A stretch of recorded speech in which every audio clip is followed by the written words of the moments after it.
Hello. I feel led in the spirit to share several seemingly random thoughts with you. Uh, I, for some reason, feel compelled to share about 6 different people that may seem unrelated at first glance, but I pray that um, after this video or videos, in case there has to be more than one, that you will see a spiritual connection between all these 6 different people and what they say about um, the current events going on in the spirit realm um, as we speak. The 6 people we will be sharing on um, are the following. You might recognize some of these names, and you might not recognize other names. One of the persons we'll be sharing on is Lorenzo Charles. The second person we will be talking about in almost direct connection with him is Valvano. The third person we'll be talking about is Armen Gilliam. And the fourth person we'll be talking about is Jindal.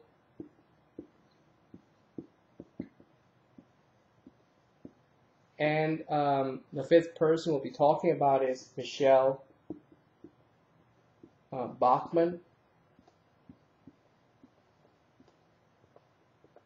And the sixth person we'll be talking about is Casey Anthony.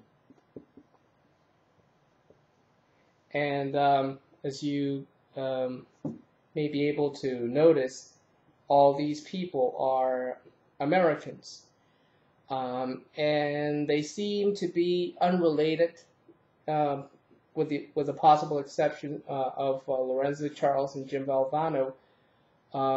But for some reason, when I meditate on these people, I get the same type of emotions running through my heart on the positive side and on the negative side.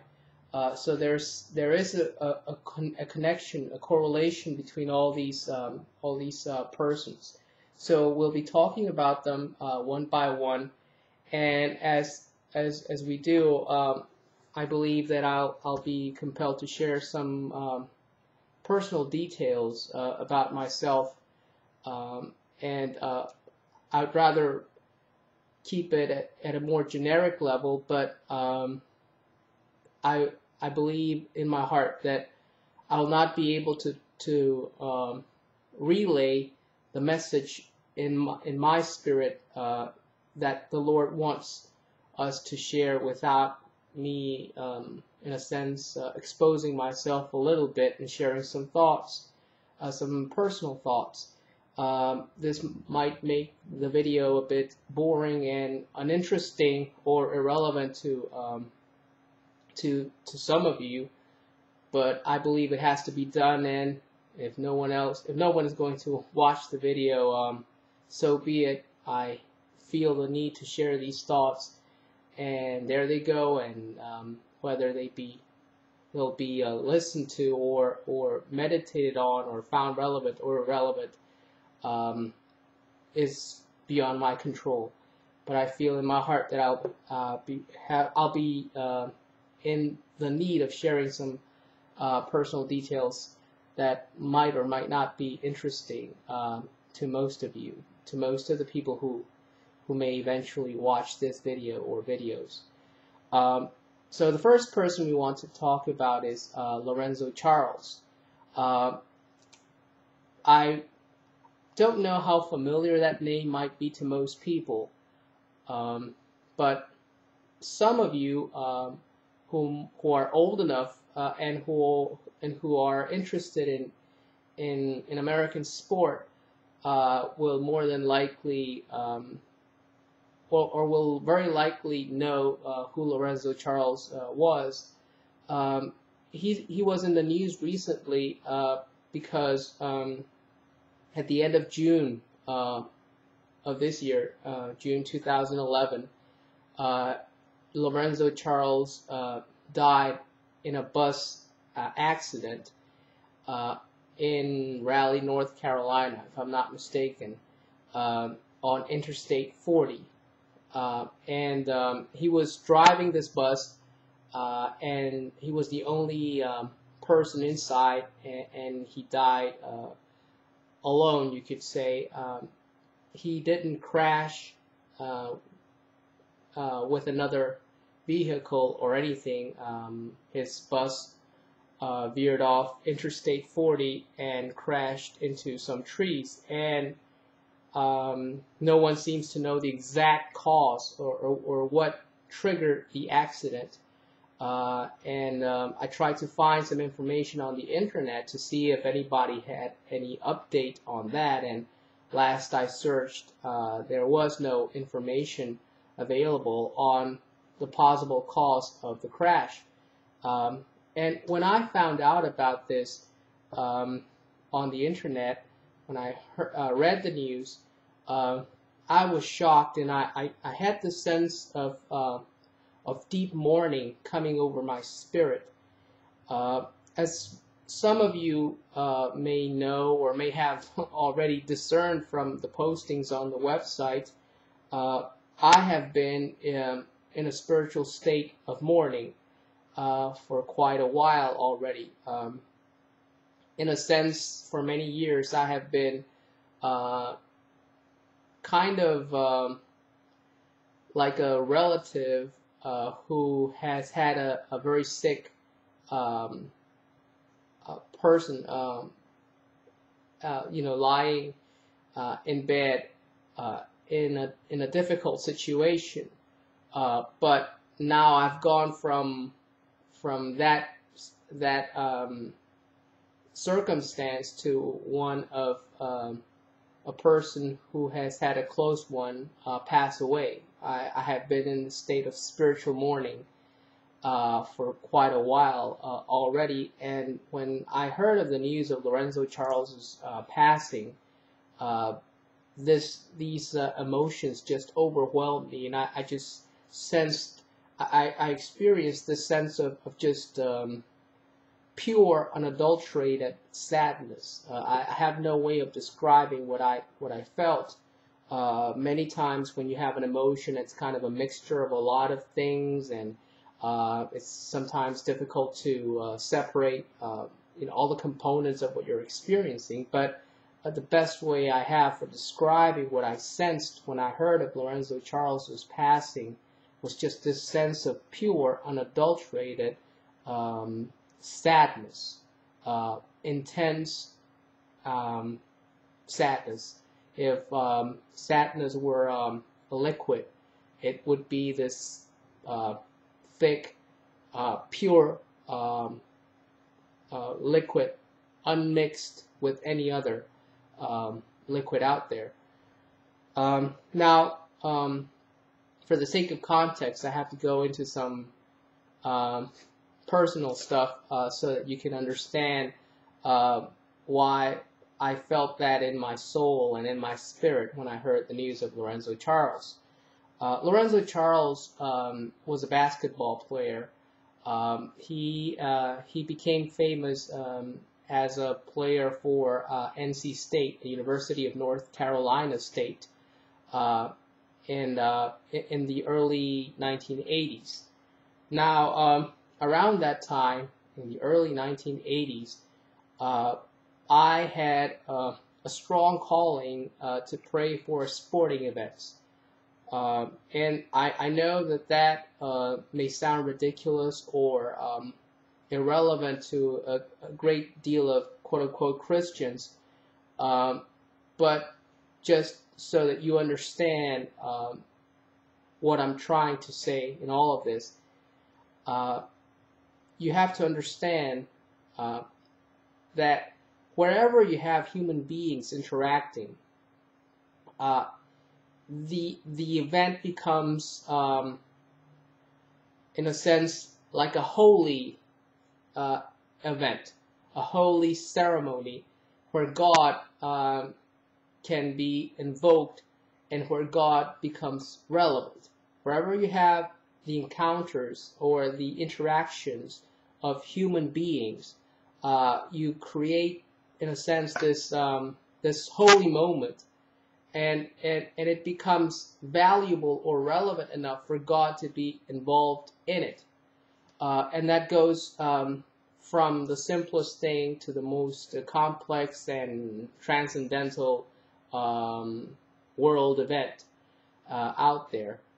So when you have two little kids playing in a playground, and they're playing with their little toy cars and playing in the in the sandlot, you might think that's not a relevant moment, but those two little kids, those two little toddlers, are human beings, and as they are there interacting, playing with their toys, that interaction becomes a holy moment, and God becomes interested in that event, even though they're two little toddlers.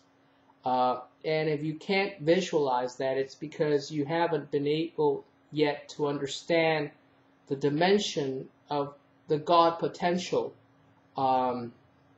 in man. But the thing is that when God had me during those years praying a great deal for sporting events, I know in my knower that as God became involved in those events that He set me up to pray for, the lives of multitudes of people were being touched and impacted in ways that will be made evident when all the truth is exposed at the end. Because these sporting events not only involve the players of the opposing teams and the coaching staffs, it also involved the fans who were attending the game, the people who were watching it on TV, on the television, and so you have this ripple effect of all these lives being touched when you invoke the presence of God to participate in that sporting event. And God knows which events have a certain relevance where He wants to have a visitation, which events He decides He does not want to get involved in and discards in some way. So there's always a reaction from God to any human event going on. Either He decides to get involved in it or He decides to discard it. But either way, God got involved in a sense. In the early 1980s, the Lord had me exercising my faith. And the Lord had me applying this faith in sporting events. In the early 1980s, I was living in Baltimore, and the Mid-Atlantic region in the United States, and I became a big ACC fan. The ACC is the Atlantic Coast Conference. And that conference is made up of several teams from Maryland on down the southeastern coast of the United States. And as university basketball or college basketball fans in America may know, the ACC has always been one of the powerhouse conferences in the country, in the United States, at the university level. And I remember that in 1983, NC State made it to the what is called the NCAA tournament that is played in March, and it's called March Madness. And those of you who are sports fans, American sport fans, know what I'm talking about. And I cannot remember because it was so long ago. It was literally 28 years ago, 28 years ago to be precise, over 28. So it's been so long ago that I barely remember why. But one thing I do know, and I know that vividly, is that God told me to pray for that team.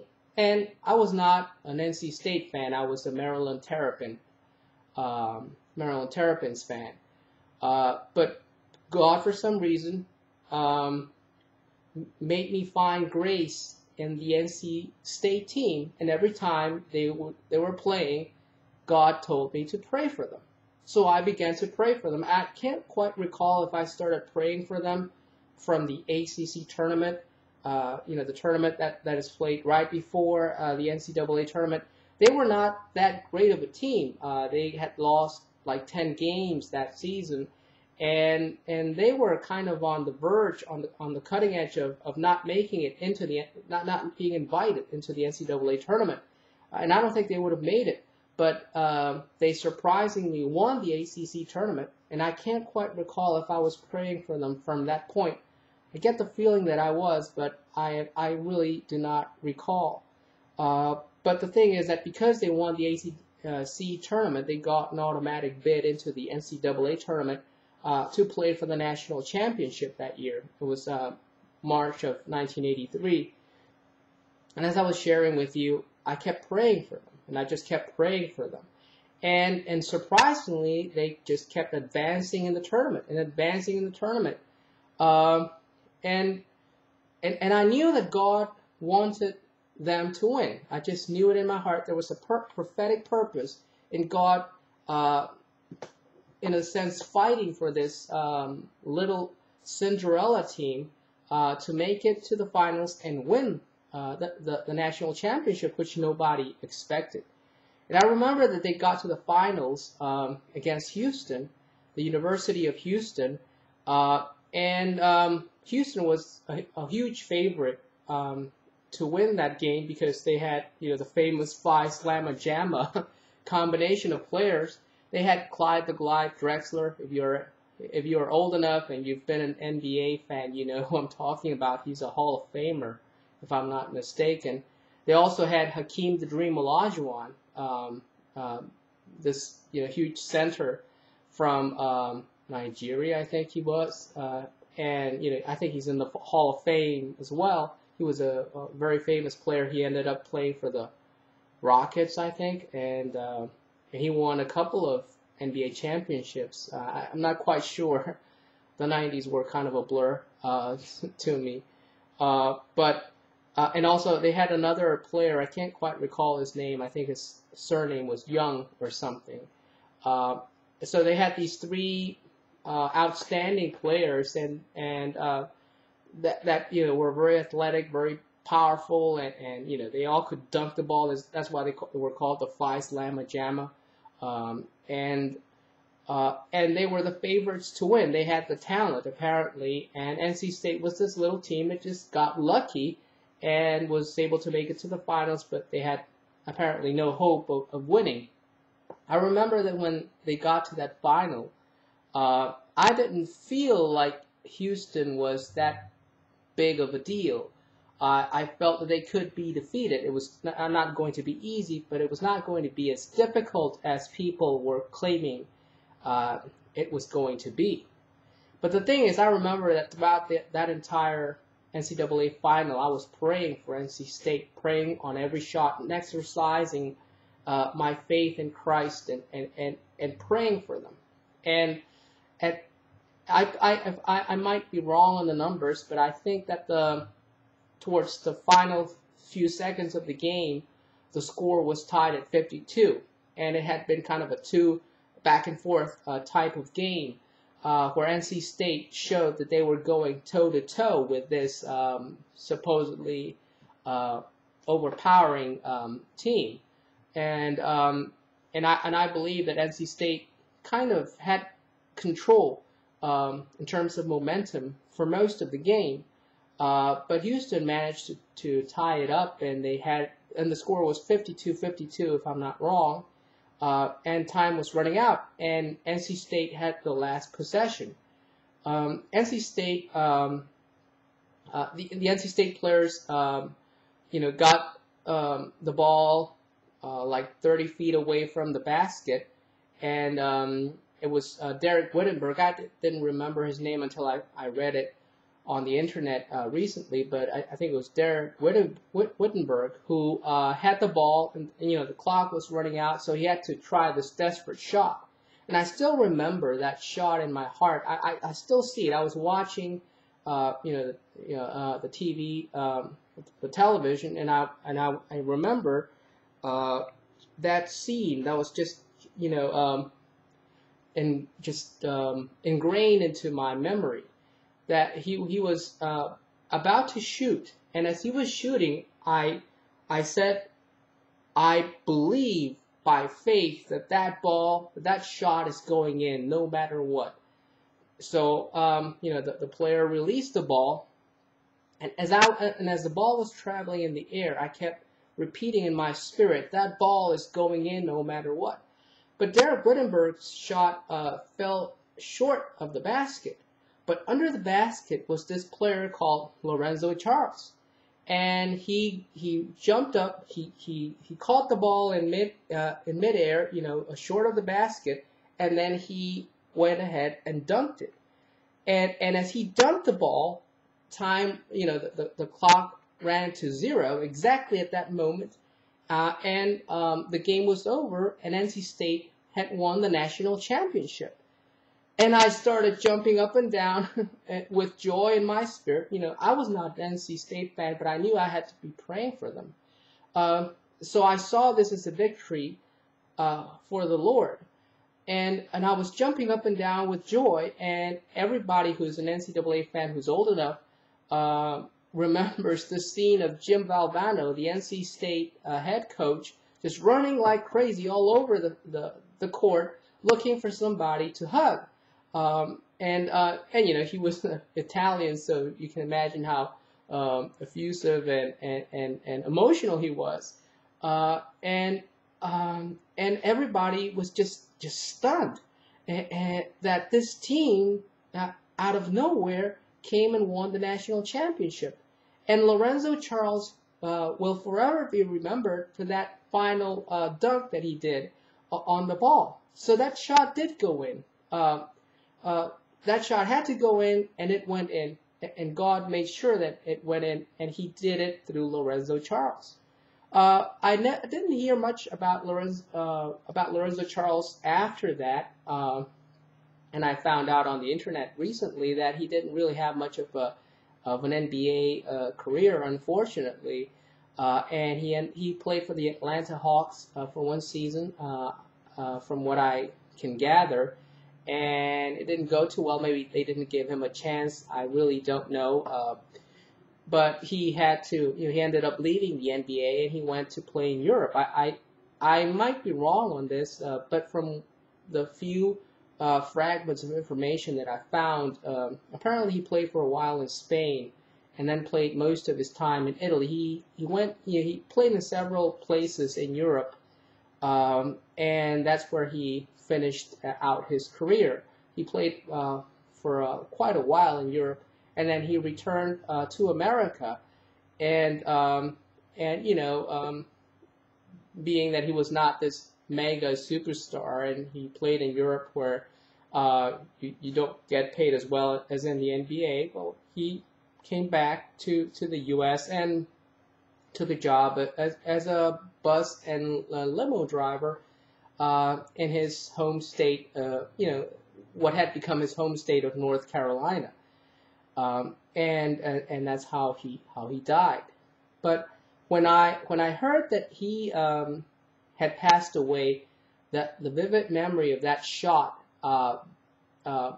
just came back to me, and it's as if when I heard that he had died, it's as if I felt it was like a manifestation of a dream that died with him, because he was all these things were going on in my subconscious, but as I've been meditating on it, I believe that it's like Lorenzo Charles represented what could be possible if you just had faith, that of the mighty things that were going to happen if only this generation had believed.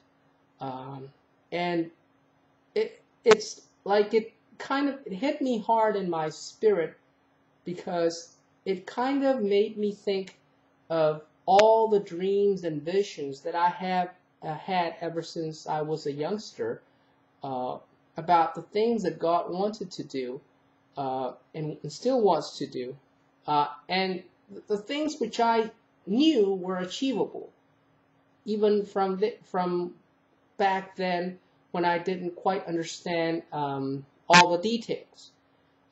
It's like, when Joshua saw the promised land, and he saw the giants, but he said, we can beat them. Uh, that's how I felt in my heart, and that sensation that through our faith in Christ we could do incredible things. That conviction just grew and grew as time went on, and the Lord began to add layers of detail, so that I could understand exactly what I was supposed to be having faith about.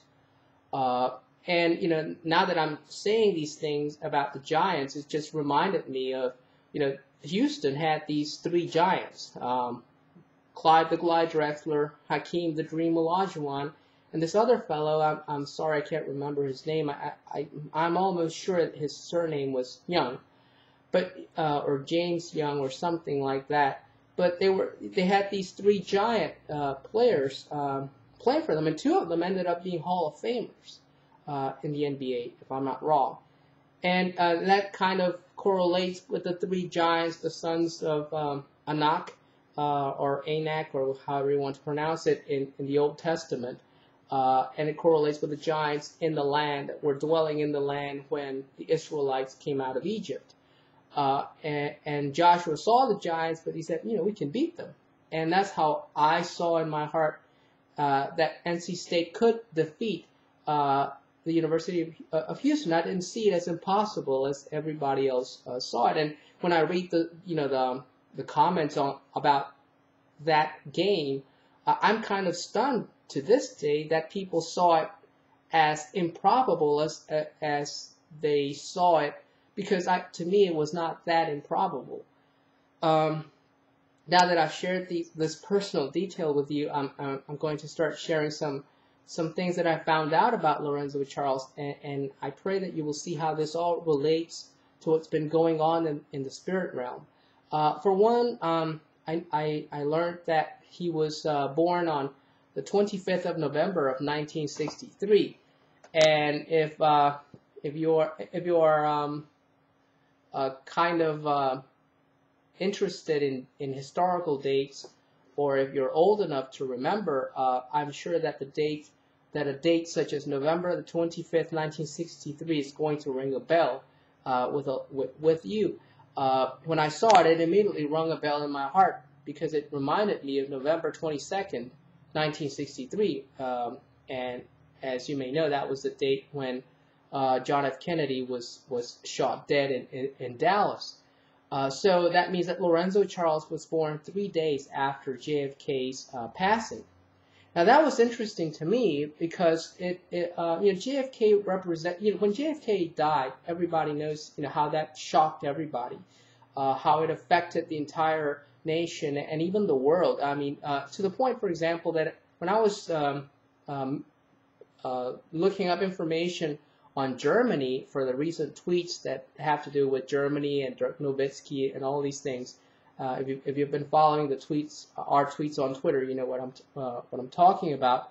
But when I was searching for information on the internet about Germany, I was surprised that there was this city, I can't remember which one it was, in Germany, that had a bridge. I think it was a bridge called the Kennedy Bridge. And I said to myself, well, Kennedy doesn't sound like I mean, I know it's Irish, but does it really have like a German origin? So when I went to find out why it was called the Kennedy Bridge, it turns out that the bridge was named Kennedy in honor of JFK, because I think the bridge was inaugurated shortly or around the time of JFK's death. So when JFK was shot dead, then the German people chose to name that bridge after Kennedy.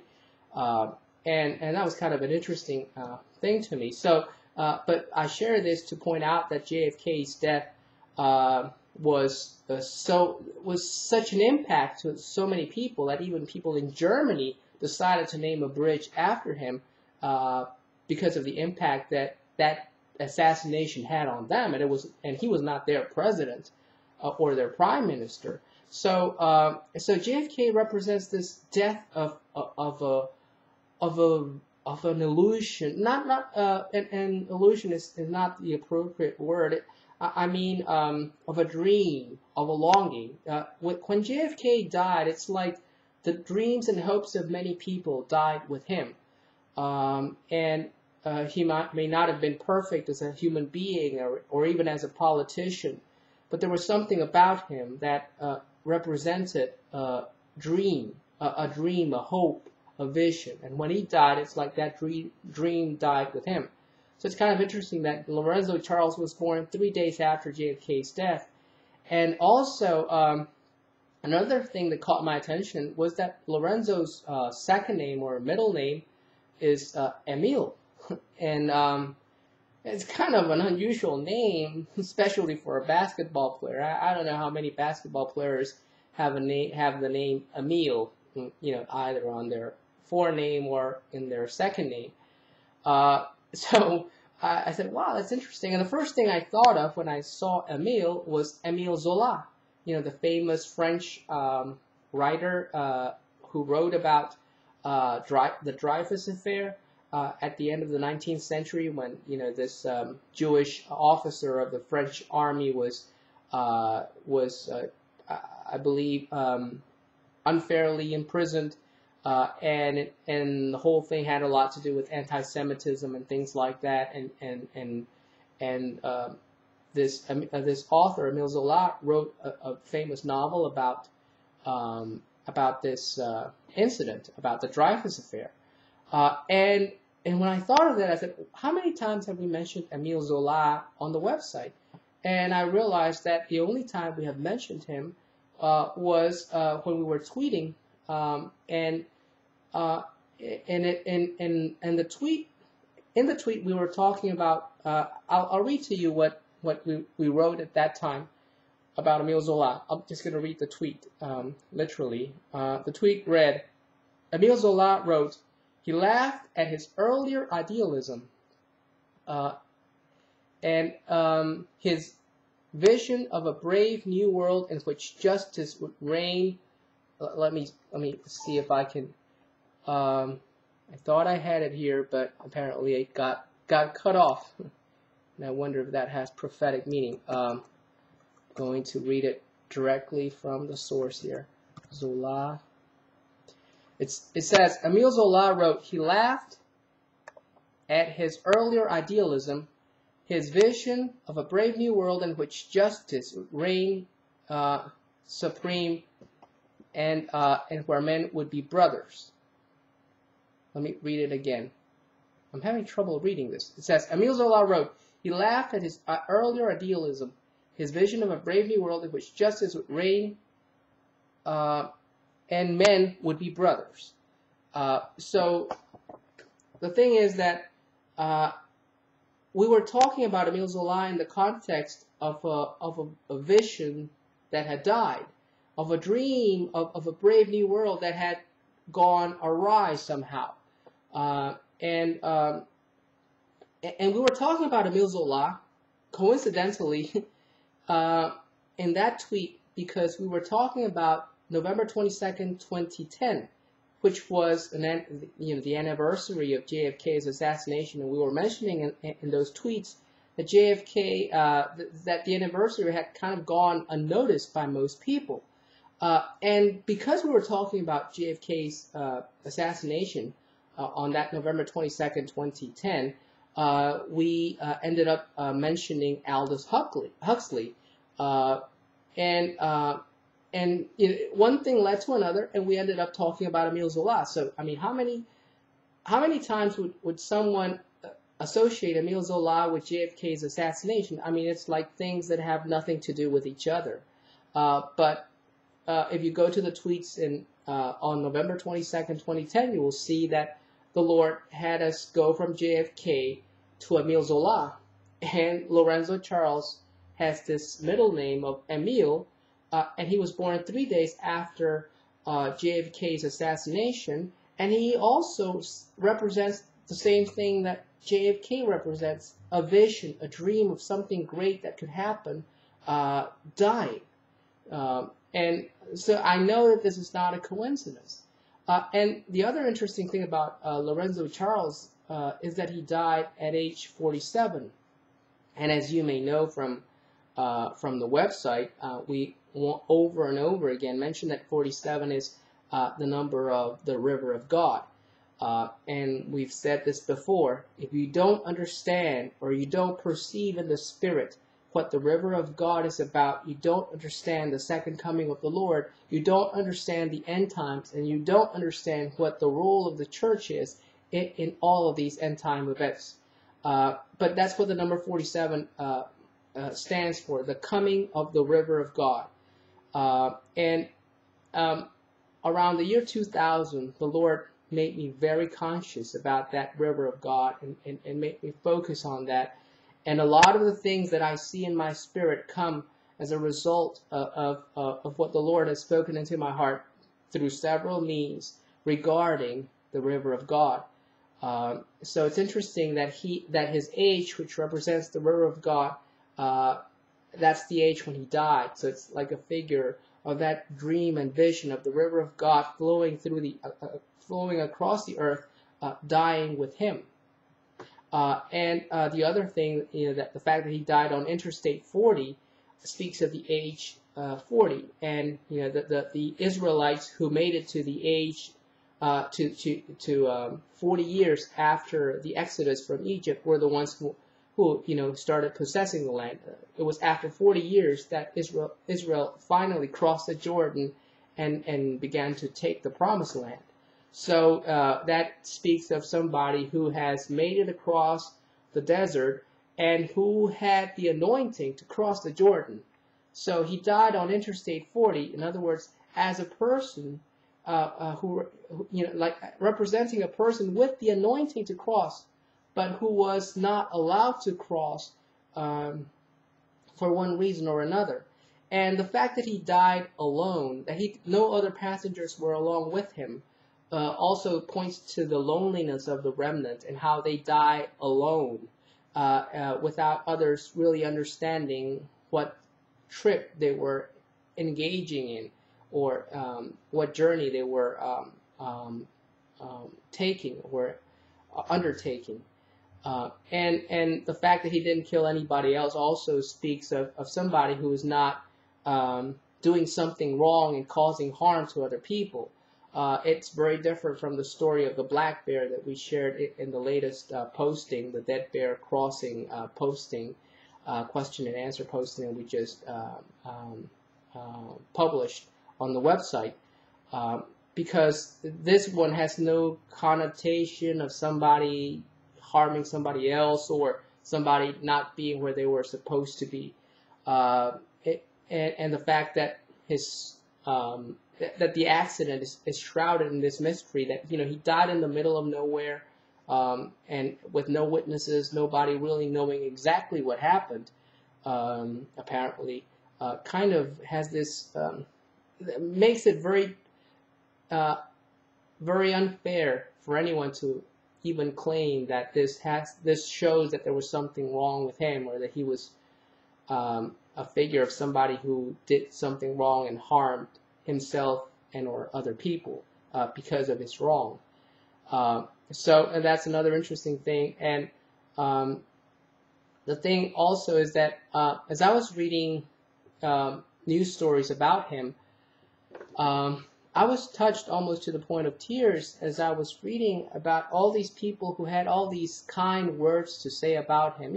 When people die, they always say nice things about the deceased. So it's kind of a diplomatic, obligatory thing you have to do, say nice things about people when they're dead. But this is not the case with him. I mean, when I read the quotes and the comments that people made, it was like this fellow was a genuine, kind and good man. He was not your typical jock. He was not your typical crazy basketball player. There was something sturdy, a silent strength within this man. He was tough and competitive on the court, but off the court he was this very kind and gentle and loving person. And so we're talking about a very special human being here. And another thing is that he died in North Carolina, which immediately reminded me of Reggie White, as we share on the website. You might have run across that posting. It's a posting from 2005, and about another player, this time an American football player named Reggie White, who died a premature death as well. And Reggie White died at age 43, and for reasons which I am not at liberty to disclose at this point, the Reggie White posting was kind of the beginning of the signs that God began to lay out before my heart, until He made me understand that on April 4th, 2010, this generation lost the opportunity to see the glory of God. But it all began when God brought back to the surface that Reggie White posting. And when He brought it to the surface, a series of events began to happen, and I began to understand that Reggie White's untimely death was a bad omen, and also had this bad omen about my personal future. And he died at age 43. And interestingly enough, Lorenzo White's jersey number was 43 when he was a player at NC State, and that's the number you can see on the video when he's dunking the ball, to win the NCAA championship. That was his number. So I find that is more than a coincidence. And oddly enough, he died in Raleigh, North Carolina, and Raleigh happens to be, as of the 2010 census, the 43rd largest city in America. So that's where he died. And I mean, all these things are bad omens for me, personally speaking, but forgetting me for a moment, they're a bad omen for what, or a bad figure of what this generation represents in the spirit realm.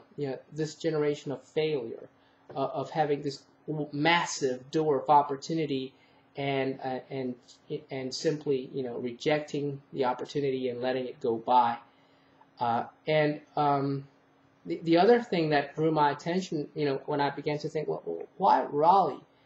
Because Reggie White died in North Carolina.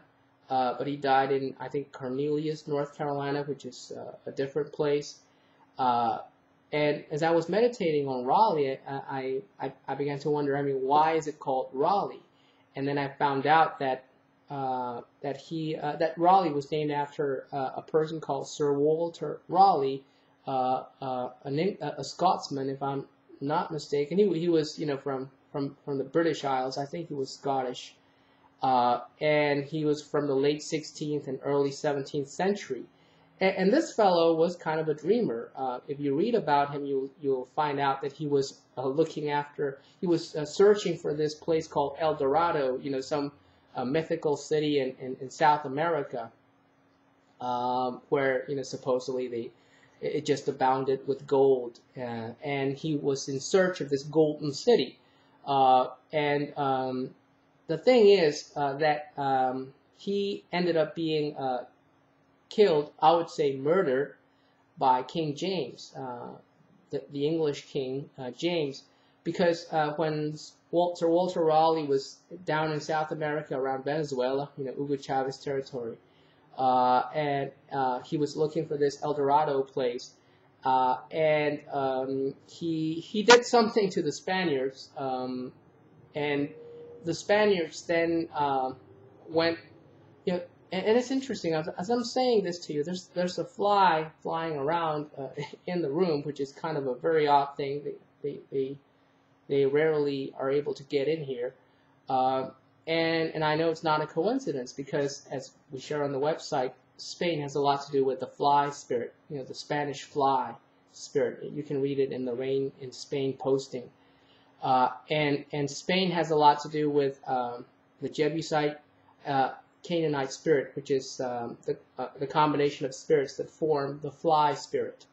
And so as I'm saying these things, the fly is somewhere out here trying to annoy me. But the thing is that the Spaniards, oh, and one thing that flies have is that flies are a spiritual figure of tattletales that go and tell on you to the enemy, so that the enemy will come and kill you. That's what the fly represents, and it's kind of a long explanation, but it has to do with a passage in Ecclesiastes. And so, you know, so the thing is that the Spanish flies went and told on Sir Walter Raleigh, you know, to King James, and King James wanted to appease the Spaniards, you know, compromise. So he said, okay, you want Sir Walter Raleigh's head? I'm going to give it to you. And he proceeded to execute him, and that's how he died. So that's Sir Walter Raleigh, and that city of Raleigh, North Carolina, is named after him. And I know all of that is not a coincidence. And the involvement of Spain in all of this is no coincidence either. The thing is that, oh, by the way, Sir Walter Raleigh was a member of Parliament, an MP for Cornwall. And as you may have noticed, we have been talking about Cornwall recently on the website in the Dead Bear Crossing posting, and in other postings, earlier postings on the website. So it's not a coincidence that this fellow was an MP for Cornwall in England, Cornwall in the UK, and the fact that we mentioned Cornwall so much in the last posting that has to do with the dream dying, all of that is not a coincidence. And another thing also that is worth mentioning, I'll try not to go into too much personal detail on this, but the date November 25th, 1963, that, you know, the date when Lorenzo Charles was born, it not only reminded me of JFK's assassination, it also reminded me of a dream I had on November 25th, 2004. And it was a dream that involved Rod Parsley, so I dreamt that dream without knowing it on the 41st birthday of Lorenzo Charles. I don't know exactly what that means, you know, the number 41 in that context, but that dream had a lot to do with the sequence of events that have triggered my current situation right now, and why, and it compounds, you know, it has to do with the sequence of events that have me in this personal set of dark circumstances, or, you know, difficult personal circumstances I'm in. I don't know why, but I know I had to mention that somehow. And so that is what we have to say about Lorenzo Charles. And another thing also is that Lorenzo has to do with the Lorenzini organ in sharks that we talk about in the Sharks Season 2 posting. It's this strong sensibility to what's going on in the spirit realm. And Lorenzo Charles was a very soft and sensitive human being, and I think that his name Lorenzo is not a coincidence. Okay, so that is what we have to say about Lorenzo Charles. And now we will talk about Jim Valvano, but we will do it in a different video just to avoid making this one too long.